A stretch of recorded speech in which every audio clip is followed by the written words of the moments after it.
Engineering 305, Chapter 8, Section 9, Statically Indeterminate. Course learning objectives. We're on 23. I think there's only 25 or 26. We are so close to getting what we want to get done. It's awesome.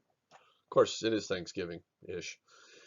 This one, statically indeterminate. So we are going to analyze beams which are over-constrained, creating an indeterminate problem. The student should be able to use superposition, beam equations, or singularity functions. Those are those three methods that we've used to solve these problems in order to accomplish that, in order to figure out what the loading situation is. So the students should also be able to independently determine which method they prefer for a given loading situation. Now, some of that may be which method you just like the best, but there will be situations where a method will work better than others.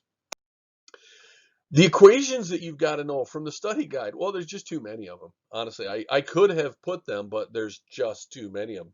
You need to be able to use the cartoons. So that's a full sheet of equations, a full page of loading scenarios, and then the equations for slope and for deflection.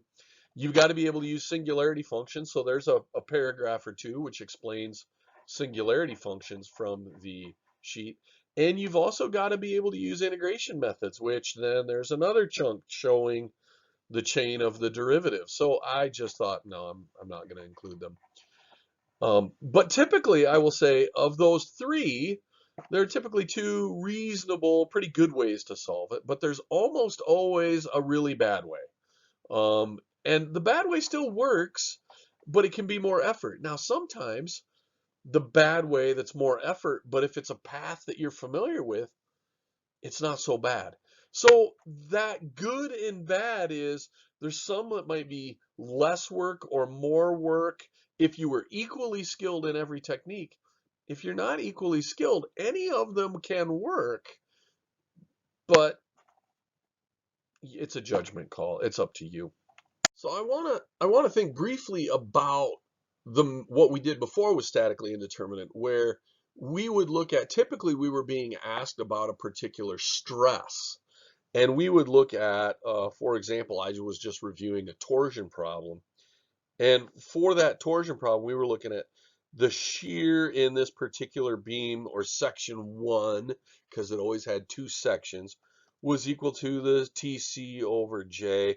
And then we would also have shear 2 is equal to TC, sorry, too small. It's not sub C. It's TC over J. And those torques would have for section 1, for section 2, and I would actually have a C and a J for section 1 and section 2. And then what we would typically know is there was some way of relating T1 plus T2 would be equal to some big torque that was applied in the middle. I'll just call it torque. Wow, that just did not go the way it was supposed to. Just some torque that was applied, I'll call it. There we go. Some torque that was applied.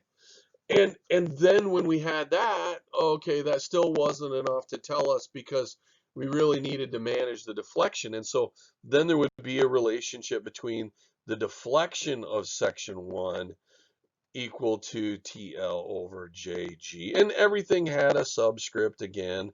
And we had theta 2.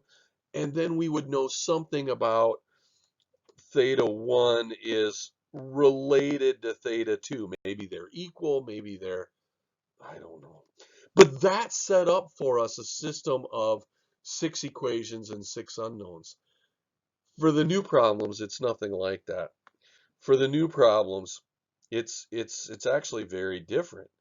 That we're going to look at a system of,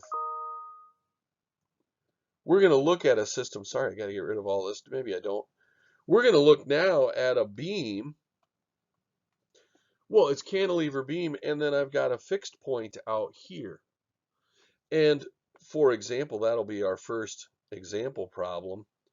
I'll put a distributed load across all this, and now I can't solve for my reaction forces because I only have two equations.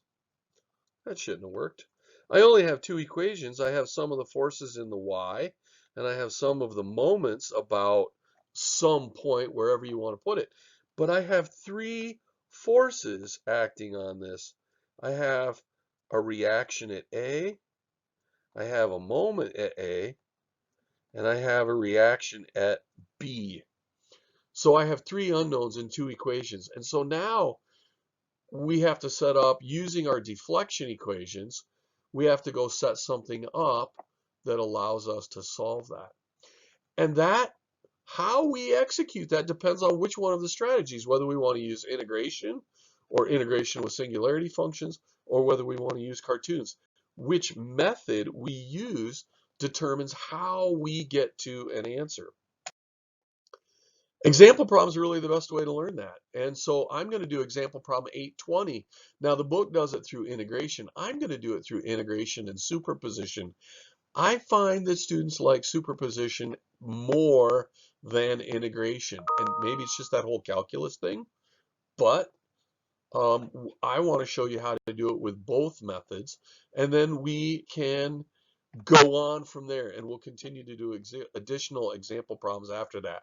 There are quite a few example problems in this section, and I'll do several of them, but I'm not committing right now to how many or when they'll be available. I think this is a topic for, obviously today, certainly today being Friday, certainly Monday also before Thanksgiving. We'll keep doing this, so there'll be more videos posted and more videos posted, but you've got a couple homework problems to do on this, which will help you learn it as well. So don't worry, more to come, specifically example problem 820, but then more behind that as well. So I hope you're doing well, and talk to you later.